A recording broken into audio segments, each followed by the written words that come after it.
Thanks, Gary. Our second speaker is Dr. Michel Picardo. He is group leader at the INMED in France.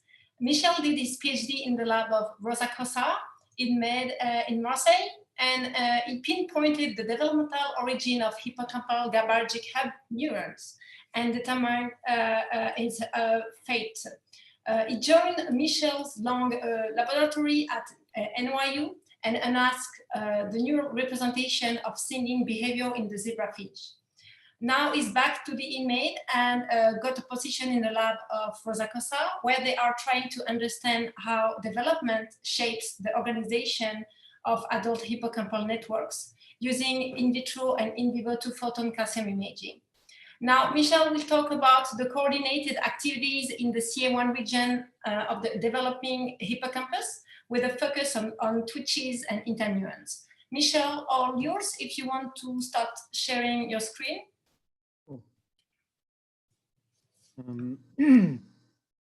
Yeah, can you see it? Yes, perfect. Yeah, if you can. Yeah. Go full screen. Okay. Great. First of all, I would like to thank the all ADNF committee and especially Natalie, the author, for giving me the opportunity to talk tonight because in France it's almost 1 a.m. here. So if I look a little bit tired, just be gentle with me and nice. I have already apologized. And yeah, as Natalie said, I'm going to talk about coordinated activity in the hippocampus with a special focus on twitches and interneurons. So as a general introduction, the hippocampus is a structure that receives a lot of information from the outside world. And the way the hippocampus makes sense of all the information it's receiving is generating a sequence of neuronal activity to represent a cognitive map. For example, when an animal is navigating throughout an environment with different silent stimuli, neurons called play cell, as you can see here, will respond to these different stimuli. And all together, they're going to form a sequence that represents a cognitive map of the environment of the animal. And this sequence can be detached from the experience of the animal. For example, when the animal is sleeping, and this is called replay. So you can see that this sequence can be compressed in time and it's co-occurring with a sharp wave recall. And this is thought to play a really important role in memory consolidation. Also, this sequence can also be pre-played, meaning that the animal is in fact pre-playing the sequence that he's going to use later when, for example, he's exploring a new environment. But how these sequences of play cell, for example, emerge during development? Well, now there is several labs that have done the incredible job of looking back at the development of the animal and found 3 important stages. First, around P15, P16, this is when sequences of play cell emerge, and this stage is called location depicting sequences, where in fact the animal is only able to represent the environment that he's in.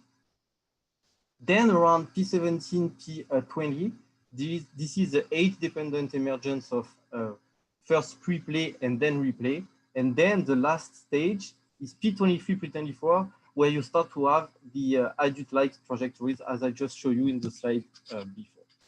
And so the question we ask in our lab is what happened during the first 2 postnatal weeks before the emergence of play cells activity.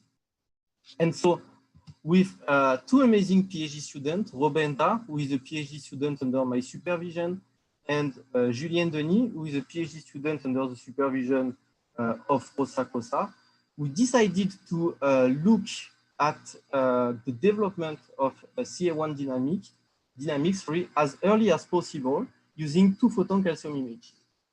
And so to do so, we first inject the intraventrically the GCAMP virus at P0. Then 5 days after this injection, which is the time necessary for the virus to infect neurons in the hippocampus, we perform a cranial window surgery, as you can see on this picture, and to have an optical access at the region CA1 of the hippocampus. And then 1 hour after this surgery, which is now the time necessary for the animal to recover from the anesthesia, we perform our 2-photon calcium imaging experiment in the unanesthetized animal. And so in this movie, I just want to show you this stack going from the superficial layer of the hippocampus to the deepest one. So here you can see the white band, here are the fibers. Then we are entering into the orients, and you can see that there is some interneurons lighting up. And then you see now the pyramidal layer here. And this is where we perform our 2-photon calcium imaging experiment. And in some cases, we can even go deeper than tier 1 pyramidal layer and see the radiator. Okay, and this image here is just an average picture of 1 hour movie.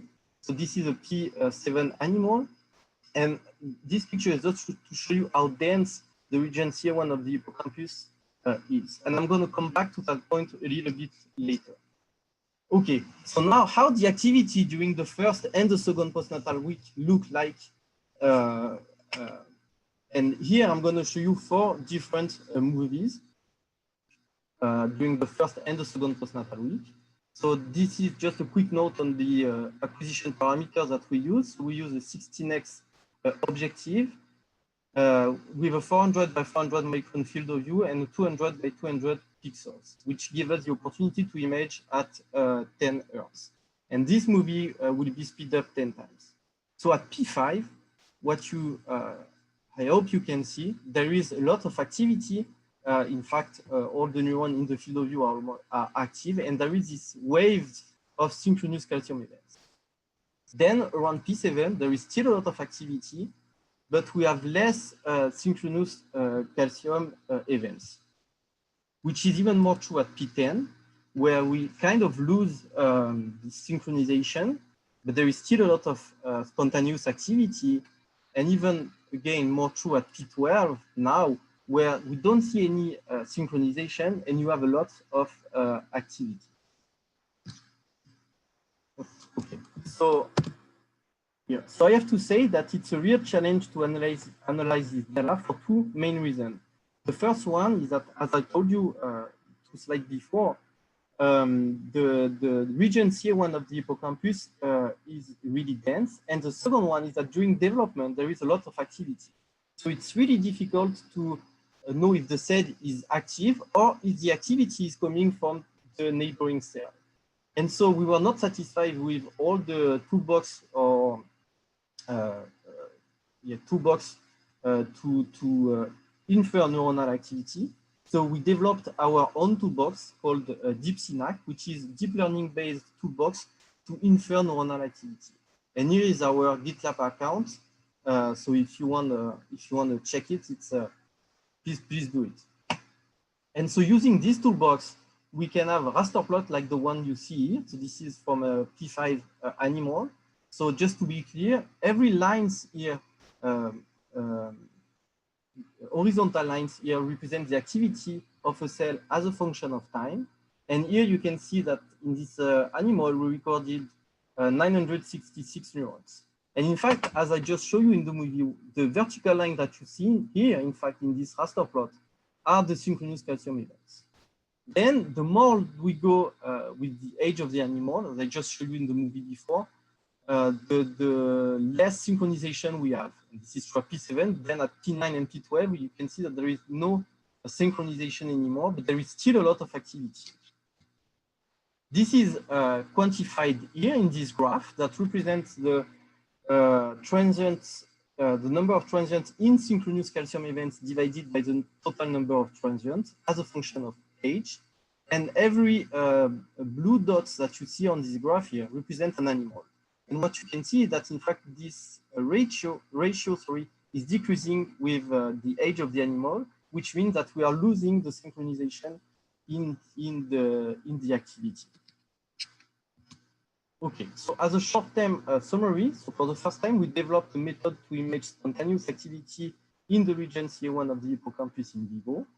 And we found that there is changes in spontaneous activity between the first and the second postnatal week, where activity goes from discontinuous to continuous, or synchronization, where you can see at P5 that there is a lot of synchronization. And then during the second postnatal week, we lose this synchronization. But how this activity correlates with the behavior of the animal?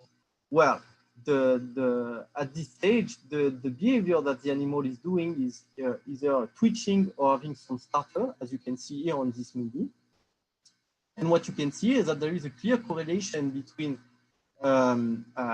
twitching or movement of the animal and activity in the region CA1 of the hippocampus, as it has been shown by the Bloomberg lab, but also more recently by Guzel Valiva from Leng Santini and Kazipov lab at INMED.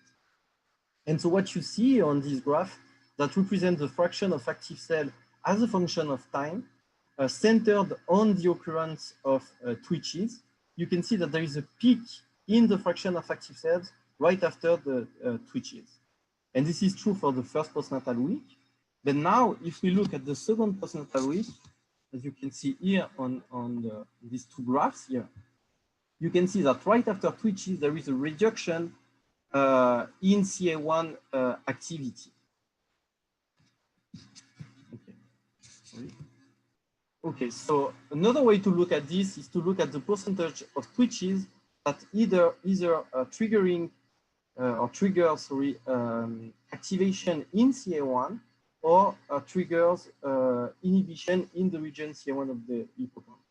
And so what you see on this graph, in fact, is that during the first postnatal week, most twitches activate the region CA1 of the hippocampus. Then there is a switch between P8 and P9 here. And then toward the second postnatal week, most twitches are now creating a reduction in CA1 dynamics. This is accompanied by an internalization of the activity, but what I mean by internalization is that I mean that the activity is becoming towards the second postnatal week independent of movement of the animal. As you can see here on this graph, so here on the first, on the left panel, you can see the percentage of cell activated during movements, and you can see that this is decreasing with the age of the animal, whereas here on this graph, you see the percentage of cells that are activated during rest, when the animal is resting, and you can see that this is increasing with age of the animal. So next, we ask ourselves what could be the mechanism causing this switch in activity between the first and the second postnatal week and the internalization of CA1 dynamics. And so we logically turn ourselves toward the interneurons. And so to do so, we use a GAT3 mice where, as you can see on this image, all interneurons are labeled in red. And you can see also on this image that there is green labeling, which is the J-camp that is expressed by every neurons in this field of view.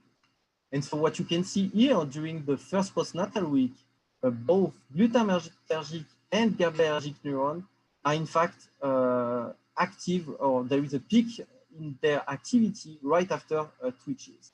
Whereas now during the second postnatal week, as I just told you before, for the glutamatergic neurons, there is a reduction of activity after the twitches or the movement of the animal.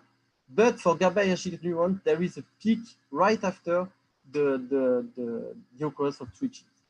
And so what we think is happening, in fact, is that this increase in activity or in the fraction of active cell is causing here in the pyramidal layer this reduction of activity. And so because we are imaging in the pyramidal layer of the region C1 of the hippocampus, we decided to look at the perisomatic innervation. And so this is something that we add in our movies, in fact, in our Z-stack. And so I'm going to show you now 4 different Z-stack, one during the first postnatal week at P6, and the second one around P12. Here in green, you're going to see the J-camp Z-stack, and in green, sorry, and in red, you're going to see the TD tomato J-camp, which shows interneurons. Okay, so I'm going to play this movie. So this is the orient. You can see that there is a lot of interneurons. You can see their processes. And soon around 120, 150 micron here, we're entering inside the pyramidal layer. Now I'm going to play the same movie but in the red channel. And so as before, you see interneurons that are superficial in the orients, a lot of axon processes. But then once we entering, I'm going to pause here. Once we entering inside the pyramidal layer, we only see the soma of the interneurons, and we don't see any axon or any perisomatic innervation. Now, if I play the same movie at P12, so this is one more time the GCamp D stack. So there is interneurons, the surface of the hippocampus in the orients. Then we're going deeper, and you will see here we're entering inside the pyramidal layer 150 microns. And if I do the same things in the red channel, what you can see is the orients. There is a lot of interneurons, a lot of arborization too. And then what we found is that there is, in fact, once we're entering here, so I pause here, inside the pyramidal layer, you can see that there is a somata of the interneurons, but you can, I'm sure you can appreciate that there is also a lot of processes, a lot of perisomatic innervation here, and that forms some rings around the somata of the pyramidal cells. So we decided to look back a little bit at the literature and found two papers from the Serge Marty and French lab. And here they are looking at the BIAT labeling at P7 and at P21. And what you can see here, in fact, is that there is no, at P7, there is no, I just show you, perisomatic innervation. Whereas at P21, they say that there is a 6-time increase in the perisomatic innervation. And so with Agnès Bod, really talented neuroanatomist from our lab, we decided to look at this, but in a more restricted window during the first and the second postnatal week, using the TD tomato labeling. And so what you can see in the pyramidal layer, you don't see, you see some interneurons, but you don't see a lot of processes, which is confirmed here by these enlargements. But then if we look at P12, you can already see that the image is way brighter. There is also interneurons, and you can see their somata. And you can also see that there is a lot of innervation, perisomatic innervation inside the pyramidal layer, which is something you can also see here in this enlargement. And so we quantify this by looking at the mean fluorescence intensity. And what we found is that there is an abrupt changes in the fluorescence between the first and the second postnatal.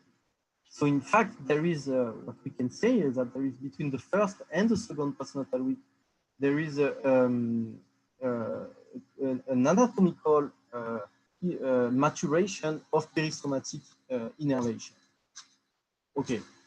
So in summary, what happened? So what happened before the emergence of play cell during the first two postnatal?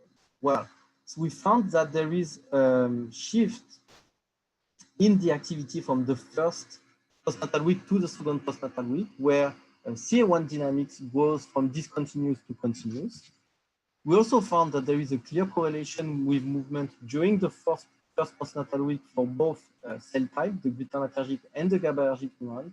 And then for the second postnatal week, only GABAergic neurons are correlated with the movement of the animal, whereas glutamatergic neurons show a reduction in their activity right after a twitching. And this correlation is accompanied by an internalization of activity, where one more time, activity is toward the second postnatal week, not dependent anymore of movement of the animal. And then this switch in activity and this internalization is also accompanied or occurring with a maturation of the perisomatic innervation, as you can see here on this average image. And so if you have to remember only one thing from this talk, is that, well, that we found a critical period in which between the first and the second postnatal week, in which the activity switch and become independent of movement of the animal.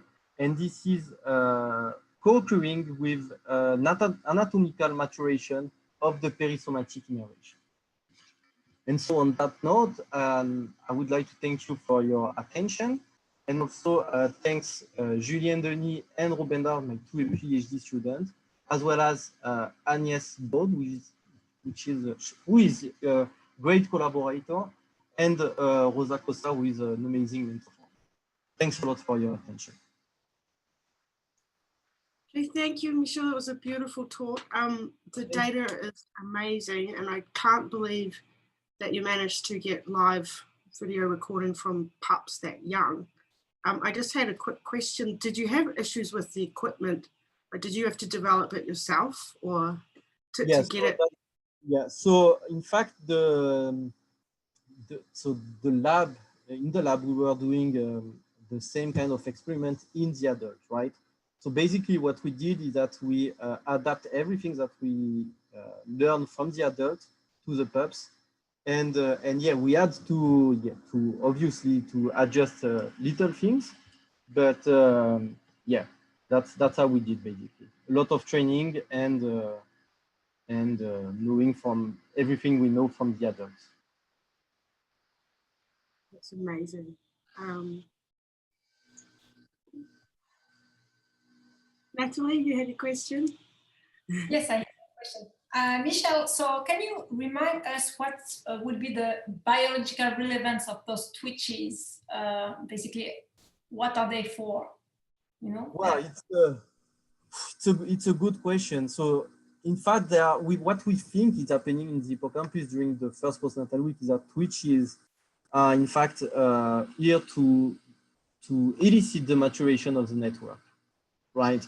So it's just here for that. And then what we observe during the second postnatal week is that when activity becomes independent of twitches, right? We think that it's kind of if the hippocampus is kind of taking over and now is mature enough to basically develop his own spontaneous activity. So during the first, so if I can summarize what I just said, during the first postnatal week, twitches are just there for the maturation of the network. And then once the network is mature, we just the hippocampus will just behave spontaneously with its. So I want you to ask you again about those twitches because I guess when you assess them, you were in under anesthesia. I mean, the pups were anesthetized during the recording. No, so all recording were done in the unanesthetized animal. And I couldn't hear your question, Natalie. So you were asking me what twitches are? Basically, since, for example, from P10, 11, or 12, mice, I guess, try to move, to walk. I mean, that they start moving much more than at P5 or P7 because they start having this quadruped locomotion. So my question is, I mean, you observe obviously a large decrease in the number of twitches you recorded in the P11 versus the P5. That's kind of explained. I was wondering how those twitches were interacting with the kind of the locomotion of the pups during your recordings. So yeah, so you have both, right? So as you say, during the second postnatal week, there is even though there is less twitchings compared to the first postnatal week, there is still some twitches that we can record. And then there is the movement, whatever the movement of the animal are, right? If they are trying to walk or trying to run on a treadmill or whatever. And so it's not shown here in the graph that I show you, but basically we perform the same analysis separating twitches and movement of the animal and find exactly the same thing. Okay. I have a quick question. Can I Sure. ask? Really nice talk, Michel. My question is, do you know how is it that the information, the sensory information from the twitches actually does get, or the motor to the hippocampus? What's the circuit that is actually relaying that to the hippocampus early in development? So it's a little bit complicated because it's not super known. So there is this there is actually 2 or 3 papers from the Bloomberg lab saying that in fact twitches are generated in the what they call the red nucleus, which is a structure that is in the brain stem, and then propagate either through the medial septal or directly through direct pathway to the hippocampus, right? So that's what we know, but it's not. I mean, I would not speculate much on that.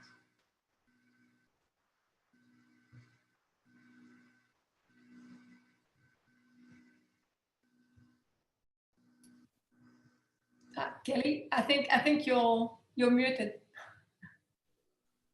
Sorry, I'm having technical difficulties here, Natalie. Can you take over for 1 second? Yeah, I was going to say, so I don't know if any student would like to ask a question to Michel. It doesn't bite. You can ask him any technical or general questions about hippocampus, development, the in vivo settings, recordings, calcium imaging. That's really great, Natalie, to remind the young and ECRs in the audience. And this is before questions from Tony Hannon and Linda Richards as well. So Natalie, I'm just yeah, we're all looking forward to questions from them. While the young students are thinking of their questions, Natalie, would you like to address Tony's question to Michel? Thanks. I'll get off the speaker now. So I see Linda, where is Tony's questions? Or maybe Tony, you can ask Michel.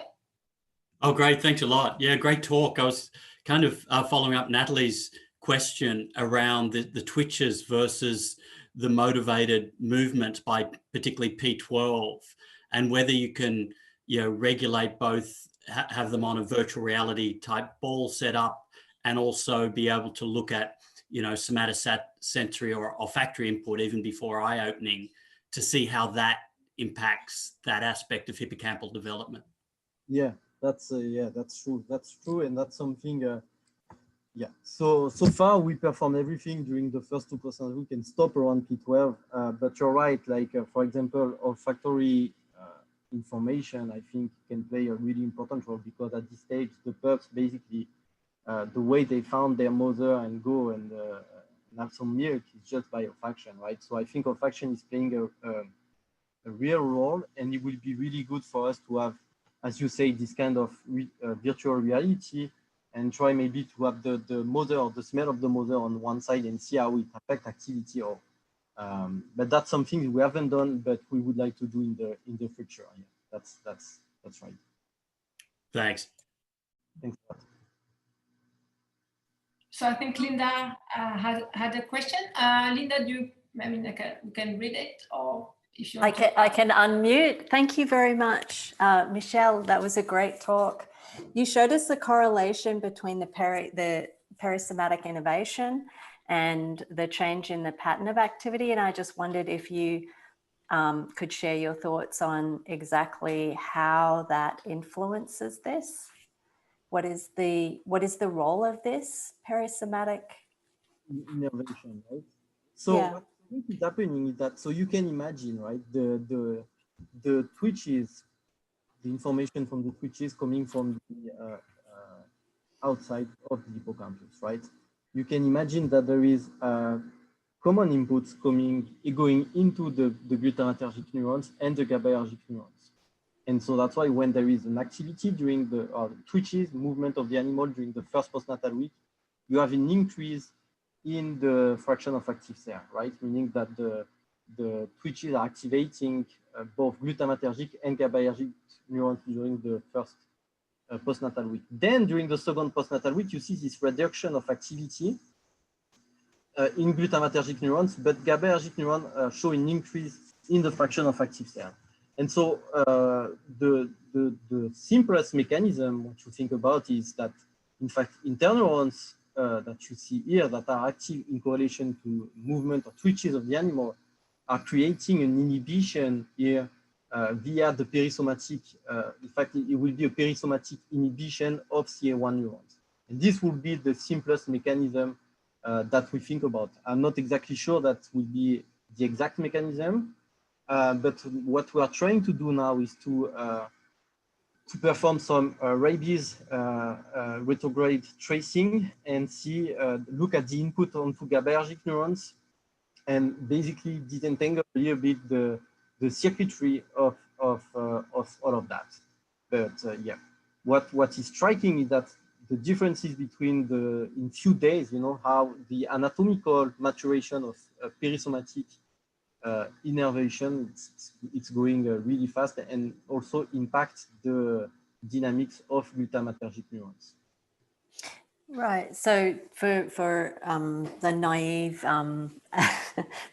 people, so you're saying really that it's a upregulation of the GABA inhibition of the glutamatergic neurons, so that it's there at P6, but it's stronger through these perisomatic connections. Is that it?